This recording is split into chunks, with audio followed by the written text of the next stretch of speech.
വീണ്ടും യുക്രൈനിൽ വൻ ആക്രമണം നടത്തി റഷ്യ. യുഎസിന്റെ മധ്യസ്ഥതയിൽ സമാധാന ചർച്ചകൾ നടക്കുന്നതിനിടയിലാണ് ഇപ്പോൾ ഇത്തരത്തിൽ ആക്രമണം നടത്തിയിരിക്കുന്നത്. യുദ്ധം അവസാനിപ്പിക്കുന്നതിനായി തന്നെ ത്രികക്ഷി ചർച്ചയ്ക്ക് തുടക്കം കുറിച്ചുകൊണ്ട് ആദ്യ ദിനം തന്നെയാണ് ഇപ്പോൾ റഷ്യ യുക്രൈന് നേരെ വലിയ രീതിയിലുള്ള വ്യോമാക്രമണം നടത്തിയതായിട്ടുള്ള റിപ്പോർട്ടുകൾ പുറത്തു വന്നിരിക്കുന്നത്. യുക്രൈൻ തലസ്ഥാനമായ കീവിൽ വ്യോമാക്രമണം നടത്തിയിരിക്കുകയാണ്. അതേസമയം യുഎസ് മധ്യസ്ഥരായ ദ്വിദിന സമാധാന ചർച്ചയ്ക്ക് അവിടെ റഷ്യയുടെ ഭാഗത്തു നിന്നുണ്ടായ ആക്രമണം അത് തിരിച്ചടിയാണ് എന്നതാണ് വിലയിരുത്തപ്പെടുന്നത്. സംഘർഷങ്ങൾ അവസാനിപ്പിക്കുന്നതിനുള്ള ത്രികക്ഷി ചർച്ചകൾക്ക് അടുത്തയാഴ്ച അബുദാബിയിൽ തുടക്കമാകുമെന്നും റിപ്പോർട്ടുകൾ പുറത്തു വന്നിരുന്നു. അതേപോലെ തന്നെ കീവിൽ റഷ്യ രാത്രിയിൽ നടത്തിയ വ്യോമാക്രമണത്തിന് പിന്നാലെ തന്നെ നഗരത്തിൽ വൈദ്യുതി അടക്കം വിച്ഛേദിക്കപ്പെട്ടു. അവിടെ അതിശൈത്യം തുടരുന്ന സാഹചര്യമായതിനാൽ തന്നെ നഗരത്തിൽ ഇതോടുകൂടി തന്നെ ആളുകളുടെ ദൈനംദിന ജീവിതത്തിൽ ഏറെ ദുഷ്കരമായ നാളുകളാണ് ഇപ്പോൾ ഉണ്ടായിരിക്കുന്നത്. 10 ഡിഗ്രി സെൽഷ്യസ് ആണ് കീവിലെ താപനില.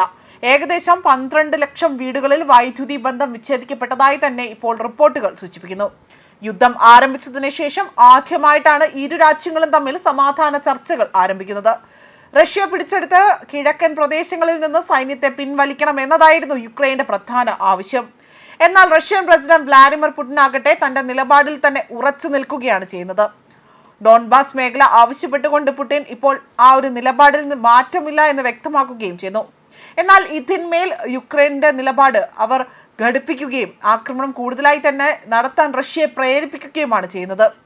യുക്രൈൻ ആകട്ടെ കിഴക്കൻ ഡോൺബാസ് മേഖലയിൽ നിന്ന് പിന്മാറില്ല എന്ന പ്രധാന ആവശ്യം തന്നെ അവിടെ ഉന്നയിക്കുകയാണ്. തങ്ങൾ ഈ ഒരു ആവശ്യത്തിൽ നിന്നും ഇവിടെ ഉപേക്ഷിച്ച് പിന്നോട്ട് പോകില്ല എന്ന് തറപ്പിച്ച് തന്നെ റഷ്യ പറയുകയും ചെയ്യുന്നു. അതേസമയം 4 വർഷം നീണ്ടുനിന്ന റഷ്യ യുക്രൈൻ യുദ്ധം അവസാനിപ്പിക്കാനാണ് ഇപ്പോൾ ഡൊണാൾഡ് ട്രംപ് മുന്നോട്ട് വെച്ച പദ്ധതി സംബന്ധമായി തന്നെ റഷ്യയും യുക്രൈനും തമ്മിലുള്ള ആദ്യത്തെ നേരിട്ടുള്ള പൊതുവായ ചർച്ചകൾ നടന്നത്.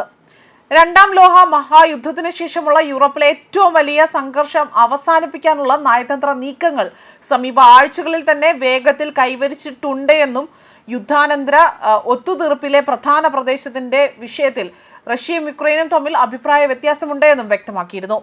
അതേപോലെ തന്നെ യുക്രൈൻ ആകട്ടെ സായുധ സേന ഡോൺബാസിന്റെ പ്രദേശം വിട്ടുപോകണമെന്ന് ആവശ്യപ്പെട്ടെങ്കിലും റഷ്യയുടെ നിലപാട് എല്ലാവർക്കും അറിയാവുന്നത് തന്നെയാണ്. അവരെ അവിടെ നിന്ന്, അതായത് ഈ പ്രദേശത്ത് നിന്ന് പിൻവലിക്കണമെന്നും ക്രെംലിൻ വക്താവ് ദിമിത്രി പെസ്കോവ് വ്യക്തമാക്കിയിരുന്നു.